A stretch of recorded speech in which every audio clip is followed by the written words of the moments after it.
Halo semuanya, kali ini kita akan bahas gimana sih cara membuat kartu nama digital, landing page media sosial, dan website dengan yang namanya link.id. Websitenya bentuknya seperti apa sih? Bisa dilihat di sebelah kanan.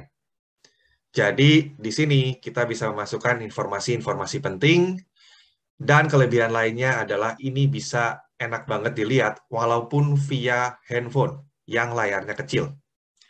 Nah, sebelum lanjut, perkenalkan dulu nama saya adalah Oscar Nalim. Oke, pertama-tama, kapan sih kita butuh kartu nama digital? Jadi sekarang kita tahu karena efek pandemi, maka banyak terjadi pertemuan secara online. Dan kita tidak bisa memberikan kartu nama secara fisik.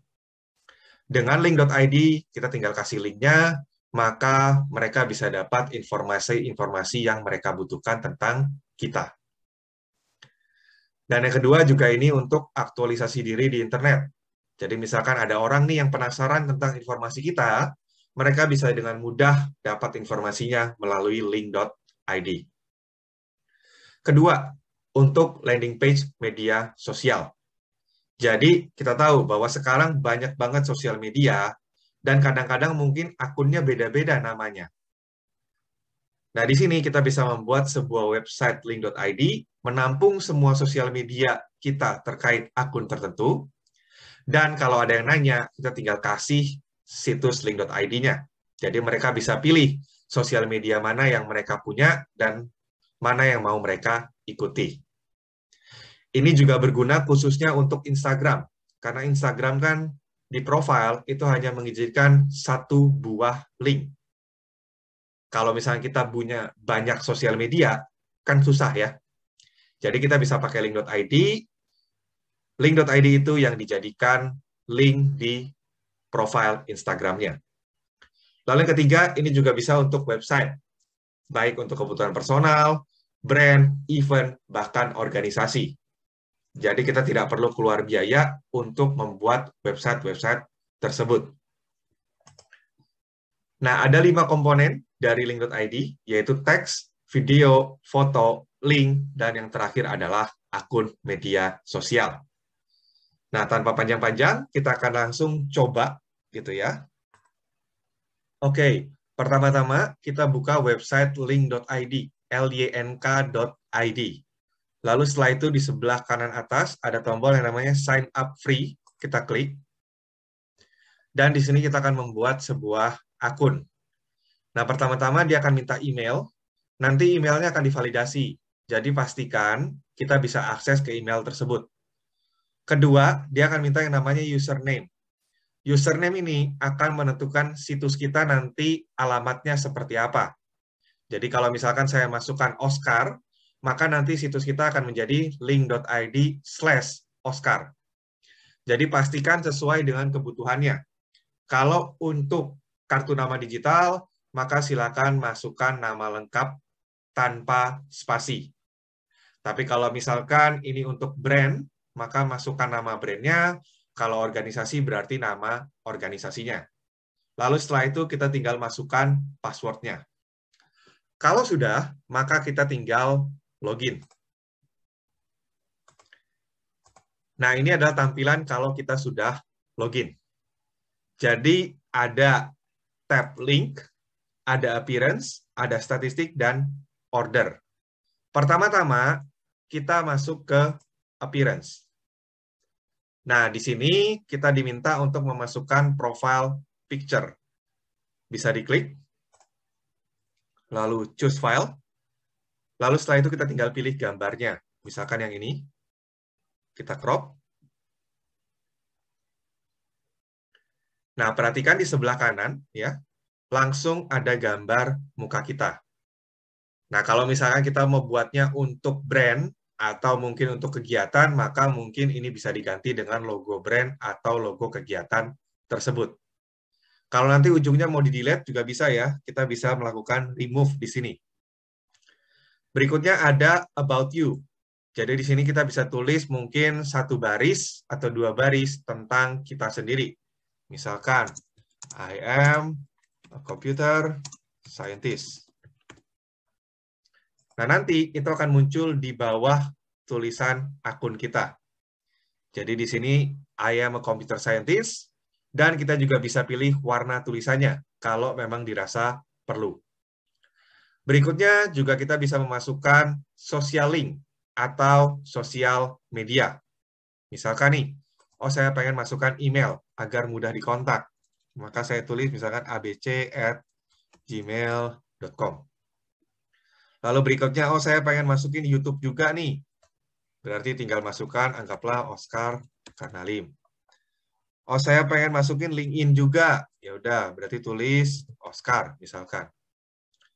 Oh saya pengen ada website pribadi saya juga. Nah ini juga bisa dimasukkan di sini. Kalau ternyata berubah pikiran, oh kayaknya nggak perlu, tinggal pencet silang. Nah, perhatikan bahwa di sebelah kanan, di tampilan HP-nya, itu logo-logonya langsung kelihatan semua ya. Logo email, logo YouTube, dan logo LinkedIn.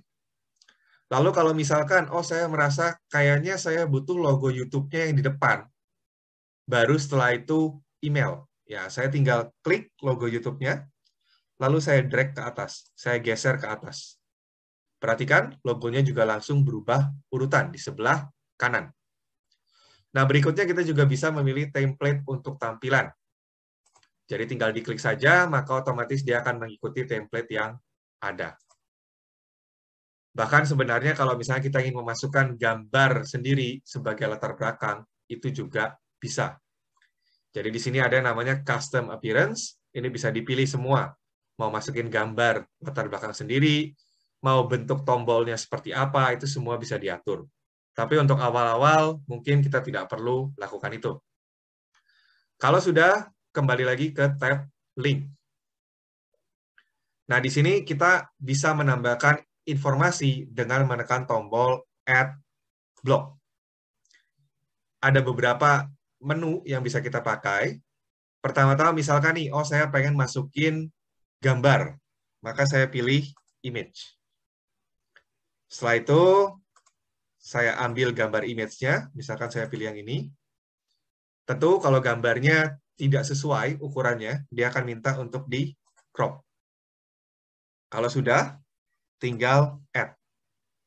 Nanti tampilannya akan jadi seperti ini. Lihat, gambarnya muncul di bawah dari profil kita. Setelah itu misalkan, oh saya pengen juga menambahkan yang namanya video. Nah, video di sini harus diupload ke sosial media yang memang fokus untuk video. Salah satunya adalah YouTube. Jadi, kita upload dulu di YouTube, setelah itu linknya kita masukin sini. Contoh misalkan yang ini, saya ambil, copy, lalu saya masukkan di sini. Setelah itu, embed video. Nah, perhatikan, di sini, website kita otomatis memiliki gambar satu dan satu lagi video. Videonya pun bisa langsung di-play sebenarnya. Jadi kalau misalkan orang yang lihat pengen tahu isi videonya apa, dia bisa langsung play di website kita tanpa perlu pindah ke YouTube. Berikutnya, kita juga bisa memasukkan yang namanya link. Misalkan, oh saya punya artikel tertentu yang pengen dibaca orang. Ya udah, misalkan artikel X. Saya masukkan link artikelnya. Misalkan, oh saya pilih yang ini. Saya copy. Lalu saya masukkan di sini. Lalu kita save.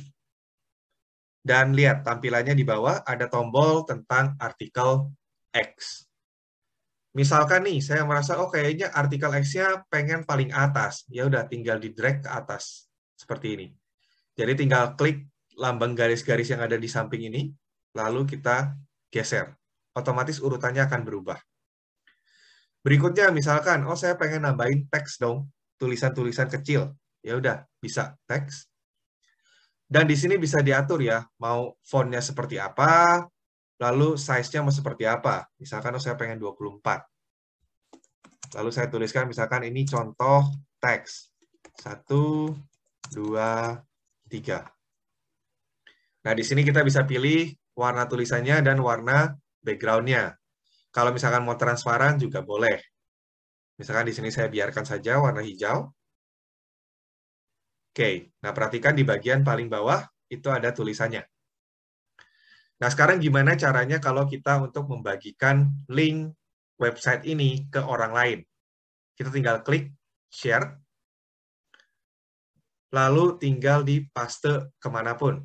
Jadi misalkan, oh ini kita paste ke, misalkan ke WhatsApp, atau mungkin ke chat teman kita.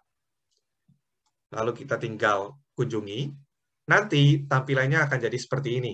Ini kalau dilihat lewat browser laptop. Jadi memang kan kalau laptop luas ya, jadi tampilannya tidak terlalu penuh.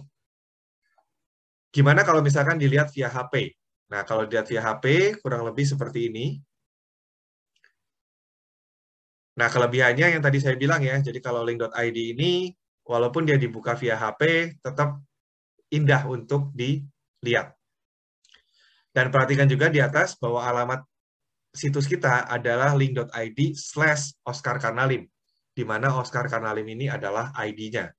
Jadi, tadi yang saya bilang di awal, pastikan ID-nya itu sesuai dengan kebutuhan websitenya. Kalau websitenya buat event, maka nama event, brand, maka nama brand, dan seterusnya. Oke, seperti itu saja. Semoga membantu. Terima kasih.